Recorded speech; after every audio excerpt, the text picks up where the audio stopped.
السلام علیکم ورحمۃ اللہ وبرکاتہ۔ رب اشرح لی صدری ویسر لی امری واحلل عقدۃ من لسانی یفقہوا قولی۔ ربنا زدنا علما، اللہم فقہنا فی الدین، اللہم انی اسألک علما نافعا وعملا متقبلا ورزقا طیبا۔ آیت نمبر 95 سورہ آل عمران تک ہم نے پڑھا تھا، ہلکا سا ریکیپ کر لیتے ہیں۔ اعوذ باللہ من الشیطان الرجیم، بسم اللہ الرحمن الرحیم۔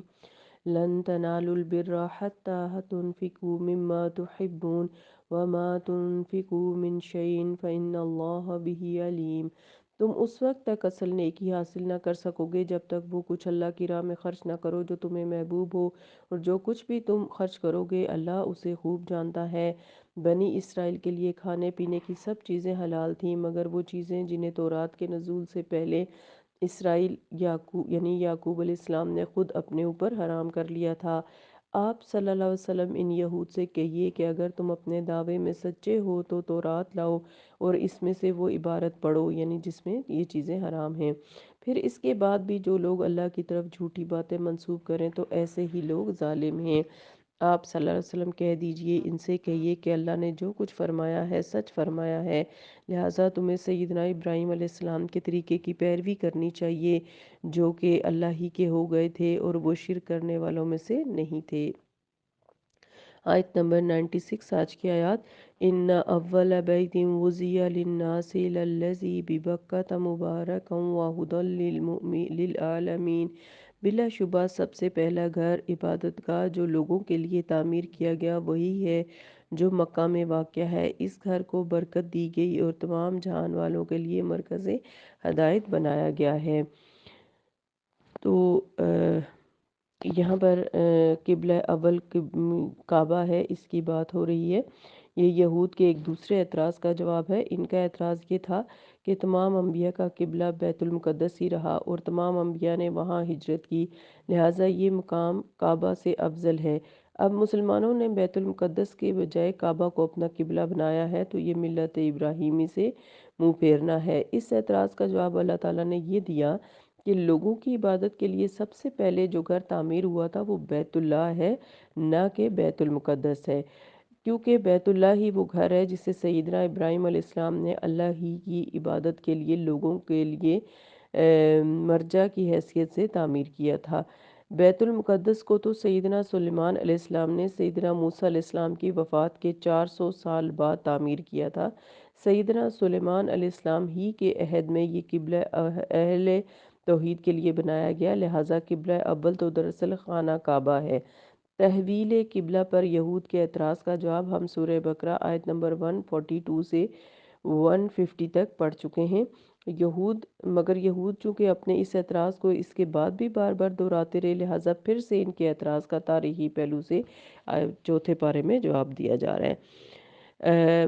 آب زمزم اور چاہ زمزم کی صفات، جیسے ہم اگلی آیت دیکھ لیتے ہیں پہلے کہ فی ہی اس میں یعنی خانہ کعبہ میں آیاتن نشانیاں ہیں، بیناتن کھلی کھلی، مقام ابراہیم مقام ابراہیم علیہ السلام ہے یعنی عبادت کا مقام، ومن دخلہ کان آمنا، اور جو شخص اس گھر میں داخل ہو گیا وہ مامون اور محفوظ ہو گیا، وَلِلَّهِ عَلَى النَّاسِ حِجُّ الْبَيْتِ مَنِ اسْتَطَاعَ إِلَيْهِ سَبِيلًا، اور لوگوں پر اللہ کا حق یہ ہے کہ جو شخص اس گھر تک پہنچنے کی استطاعت رکھتا ہو وہ اس کا حج کرے، وَمَنْ كَفَرَ، اور جو کفر کرے گا، فَإِنَّ اللَّهَ غَنِيٌّ عَنِ الْعَالَمِينَ، تو وہ خوب سمجھ لے کہ اللہ تعالیٰ تمام دنیا والوں سے بے نیاز ہے۔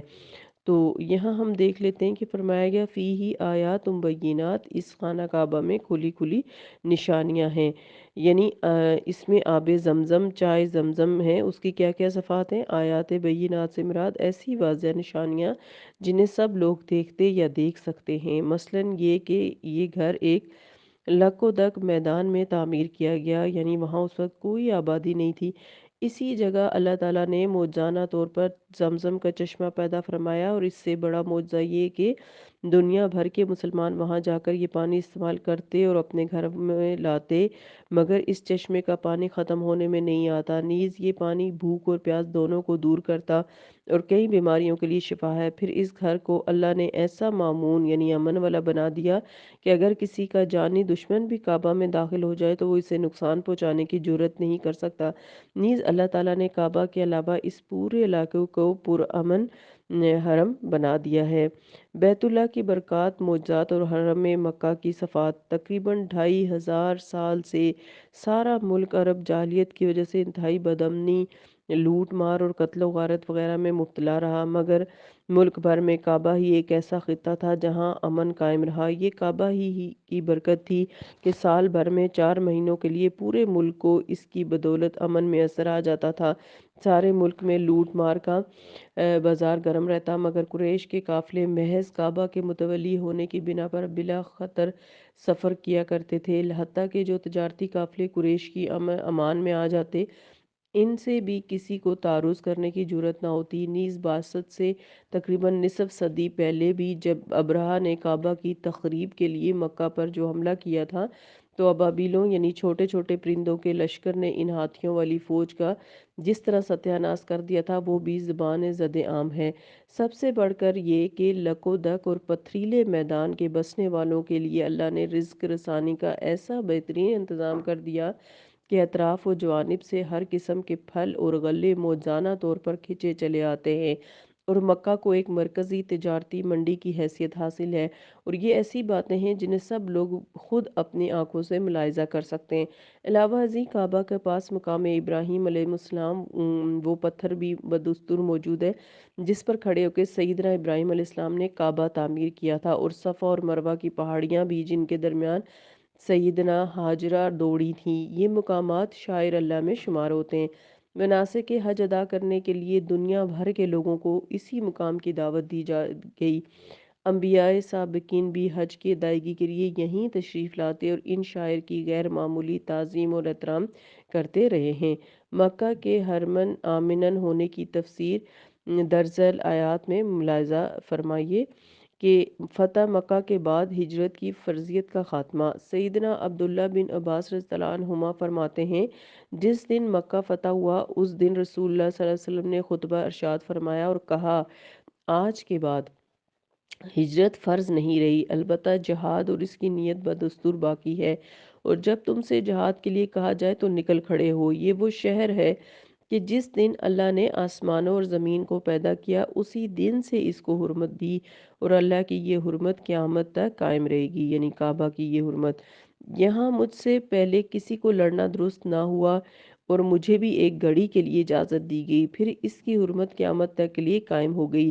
نہ یہاں سے کانٹے کاٹے جائیں، نہ شکار کو ہانکا جائے، نہ گری پڑی چیز کو اٹھایا جائے، الا یہ کہ اٹھانے والا مالک کو پہچانتا اور وہ اسے پہنچا دے، اور نہ یہاں سے سبزہ کاٹا جائے۔ سیدنا عباس رضی اللہ عنہ نے کہا، اللہ کے رسول، اذخر گھاس کاٹنے کی اجازت دیجیے کہ وہ لوہاروں کے گھروں میں کام آنے کی چیز ہے۔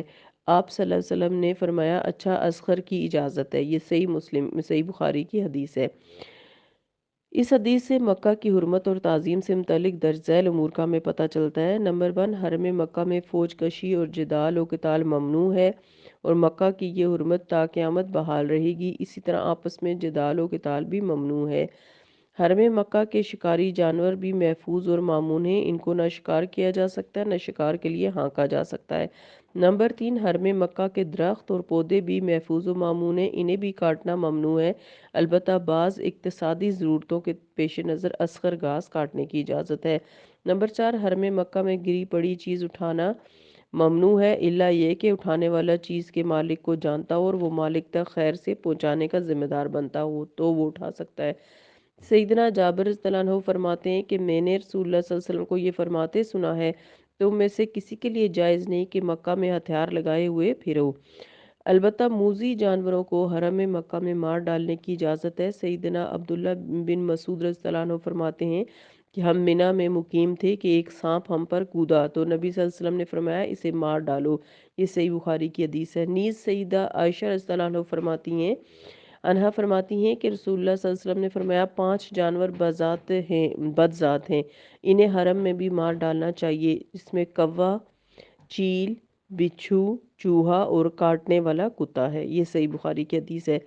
دور صحابہ میں یہ تعامل رہا کہ اگر کوئی مجرم بیت اللہ میں پناہ لے لیتا تو جب تک وہ حرم میں رہتا اس سے تعرض نہیں کیا جاتا، خواہ وہ کسی حد والے گناہ کا مجرم ہو۔ یزید نے جب سیدنا حسین رضی اللہ عنہ کو اپنی بیعت کے لیے مجبور کیا تو آپ نے حرم مکہ ہی میں آ کر پناہ لی تھی۔ اسی آیت کے اندر فرمایا وَلِلَّهِ عَلَى النَّاسِ حِجُّ الْبَيْتِ مَنِ اسْتَطَاعَ إِلَيْهِ سَبِيلًا، لوگوں پر اللہ کا یہ حق ہے کہ جو شخص اس گھر تک پہنچنے کی استطاعت رکھتا ہو اس کا حج کرے۔ تو حج کی فرضیت اور شرائط۔ حج اللہ تعالیٰ کا اپنے بندوں پر حق اور ارکان اسلام سے پانچواں رکن ہے، اور یہ صرف اس شخص پر زندگی میں ایک بار فرض ہے جو اس کی استطاعت رکھتا ہو۔ استطاعت سے مراد یہ ہے کہ بیت اللہ شریف جانے اور واپس آنے کا خرچہ اس کے پاس موجود ہو۔ اس سفر حج میں گھر سے اپنی غیر موجودگی کی مدت کے لیے اہل خانہ کو معمول کے مطابق خرچ دے کر جائے، نیز راستہ پرخطر نہ ہو، یعنی اسے اپنی جان اور مال کا خطرہ نہ ہو، اور اس کی جسمانی صحت اس قابل ہو کہ حج اور سفر حج کی صعوبتوں کو برداشت کر سکتا ہو۔